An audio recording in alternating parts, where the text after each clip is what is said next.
Good morning student. आज हम पढ़ेंगे हिंदी व्याकरण में समास। समास किसे कहते हैं सबसे पहले जानेंगे हम। दो या दो से अधिक शब्दों को मिलाकर उन्हें छोटा करने की जो प्रक्रिया होती है उसे हम कहते हैं समास। समास में दो चीज़ों को हम देखते हैं, पहला समस्त पद और दूसरा समास विग्रह। तो अब देखते हैं हम किसे कहते हैं समस्त पद। सामासिक प्रक्रिया द्वारा बने हुए शब्दों को समस्त पद कहते हैं, जैसे घुड़सवार, घोड़े पर सवार, तो ये समास पद द्वारा बनाई हुई थी। समास विग्रह, विग्रह किसे कहते हैं? कोई शब्द है उसका हमें क्या करना है? विग्रह। किसके द्वारा? कारक विभक्तियों द्वारा, चिन्हों द्वारा, जिस तरह से भी हमें लगता है। जब हम समस्त पद को अलग अलग करके दिखाते हैं, दोनों को हम जब अलग अलग करते हैं तो उसे कहते हैं हम समास विग्रह। जैसे माखन चोर, माखन को चुराने वाला, माखन को अलग कर दिया और चोर को अलग कर दिया। हवन सामग्री, हवन को अलग कर दिया, सामग्री को अलग कर दिया। हवन के लिए सामग्री। समास के कितने भेद होते हैं? समास के भेद होते हैं 6। अव्ययीभाव समास, तत्पुरुष समास, द्विगु समास, द्वंद्व समास और बहुव्रीहि समास। अब आगे देखते हैं हम अव्ययीभाव समास किसे कहते हैं, एक एक करके जानते हैं हम। अव्ययीभाव समास में पहला पद क्या होता है? अव्यय होता है। अव्ययीभाव समास उसे ही कहते हैं जिसका पहला पद क्या होता है? अव्यय होता है। जैसे अनजाने, अनजाने में अन इसका पहला पद है और इसका जब हम समास विग्रह करेंगे तो क्या हो जाएगा? बिना जाने। अब आगे देखिए भरपेट, भर इसमें प्रथम पद है तो इसका समास विग्रह क्या होगा? पेट भर के। बेकसूर में क्या है? अव्यय पद बे है तो इसका क्या हो जाएगा? बिना कसूर के। यथाशक्ति में अव्यय यथा, क्या हो जाएगा? शक्ति के अनुसार। आगे देखते हैं हम तत्पुरुष समास। तत्पुरुष समास में दूसरा पद प्रधान होता है। अव्ययीभाव समास में प्रथम पद प्रधान था, यहाँ दूसरा पद प्रधान है। इसमें कारक की विभक्ति जो होती है उनका लोप हो जाता है। कारक विभक्ति कर्ता ने, कर्म को कर्ण से हम पढ़ते हैं ना, तो उन कारक विभक्तियों का लोप हो जाता है। सबसे पहले देखते हैं हम कर्म तत्पुरुष। कर्ता तत्पुरुष तो होता नहीं है, कर्म तत्पुरुष होता है। तो कर्म की विभक्ति कौन सी होती है? को विभक्ति जब भी बीच में आएगी उसका क्या हो जाएगा? लोप। जैसे शरणागत, शरण को आगत, तो हमने को क्या कर दिया? हटा दिया, इसका लोप कर दिया। लोप का मतलब होता है हटा देना, तो इसका क्या कर दिया? हमने लोप कर दिया। शरण को आया हुआ। आगे करण तत्पुरुष, अब इसमें भी कोई ना कोई विभक्ति आएगी, तो करण तत्पुरुष में कौन सी विभक्ति आती है? से या फिर द्वारा, तो यहाँ उसका लोप हो जाएगा। जैसे तुलसी कृत, तुलसी द्वारा कृत।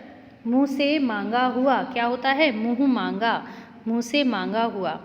आगे संप्रदान में क्या होता है? संप्रदान में विभक्ति चिन्ह होता है इसका के लिए। पूजा घर, पूजा घर किसे कहते हैं? जो पूजा के लिए घर होता है, तो हमने के लिए का क्या कर दिया? लोप कर दिया, तो क्या बन गया? पूजा घर। आगे दिया है राष्ट्र प्रेम, राष्ट्र के लिए प्रेम। देश प्रेम, देश के लिए प्रेम। तो इस तरह के समास का इसमें शब्दों का प्रयोग किया जाता है। अपादान, अपादान आता है अलग होने के लिए। अलग होने के लिए हम अपादान तत्पुरुष का प्रयोग करते हैं। अपादान में क्या होता है? ऋण मुक्त, ऋण से मुक्त। धन हानि, धन से हीन, धनहीन, धन से हीन। तो से का अलग होने के लिए हमने यहाँ पर प्रयोग किया है। आगे आता है संबंध तत्पुरुष समास। संबंध तत्पुरुष में संबंध बताया जाता है और का की के विभक्ति का लोप कर दिया जाता है। का की के, रा री रे, इस तरह की विभक्ति आती है, उनका हम क्या कर देते हैं? लोप कर देते हैं। गंगा जल, गंगा का जल। राष्ट्र चिन्ह, राष्ट्र के चिन्ह जिन्हें हम राष्ट्र चिन्ह कहते हैं। अब पढ़ते हैं हम आगे अधिकरण। अधिकरण तत्पुरुष में क्या होता है? अधिकरण की विभक्ति है मैं पर, मैं या फिर पर। वनवास, वन में वास। घुड़सवार, घोड़े पर सवार। इस प्रकार कारक विभक्ति के आधार पर तत्पुरुष समास के कितने भेद होते हैं? 6। कर्मधारय समास देखते हैं। कर्मधारय समास में विशेषण के द्वारा जाना जाता है, विशेषण और विशेष्य। इसमें क्या होता है? इसमें दूसरा पद प्रधान हो और पहला पद दूसरे के बीच में क्या होता है? विशेषण होता है। उसे हम क्या कहते हैं? वो कर्मधारय समास कहते हैं। जैसे नीला अंबर, तो अंबर की विशेषता है, कैसा है वो? नीला है। भला मानुष, भला मानुष, मनुष्य कैसा है? भला है। नील गगन, गगन कैसा है? नीला है। तो इस तरह का इसमें क्या किया जाता है? प्रयोग किया जाता है। कर्मधारय समास में विशेषता बताई जाती है। और द्विगु समास होता है हमारा संख्यावाची। संख्या के माध्यम से देखते हैं हम द्विगु समास को। जिस समास का पहला पद संख्या वाचक विशेषण होता है। बाकी सारे विशेषण कहाँ जाते हैं? गुणवाचक विशेषण, परिमाणवाचक विशेषण कर्मधारय समास के अंतर्गत आते हैं।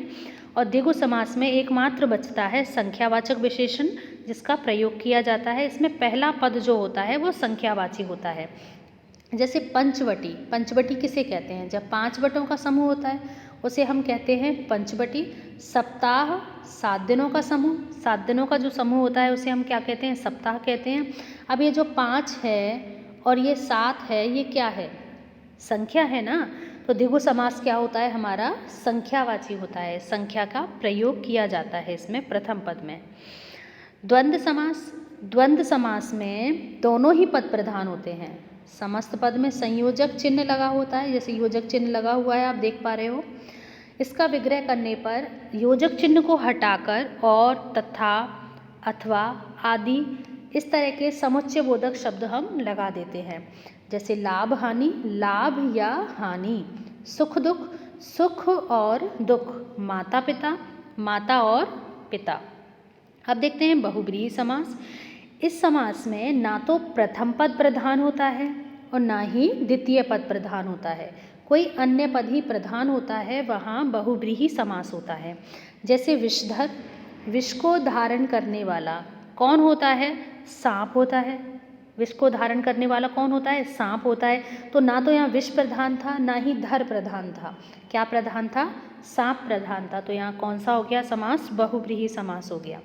आगे पंकज, पंक मतलब होता है कीचड़, जा मतलब जन्म लेना या फिर उत्पन्न होने वाला। कीचड़ में उत्पन्न होने वाला कौन होता है? कमल होता है। तो ना तो यहाँ पंक प्रधान था, ना ही जन्म लेना प्रधान था। क्या प्रधान हो गया यहाँ पर? कमल हुआ प्रधान। तो यहाँ कौन सा समास हो गया? बहुब्रीहि समास हो गया। तो आज हमने देखा, यहाँ पर हम देखते हैं, आज हमने देखा सारे समास के बारे में। अव्ययी भाव समास, कर्मधारय समास, तत्पुरुष समास। अव्ययी भाव समास हम देखते हैं, इसका प्रथम पद अव्यय होता है। एक बार हम रिवीजन कर लेते हैं। अव्ययी भाव में प्रथम पद क्या होता है? अव्यय होता है।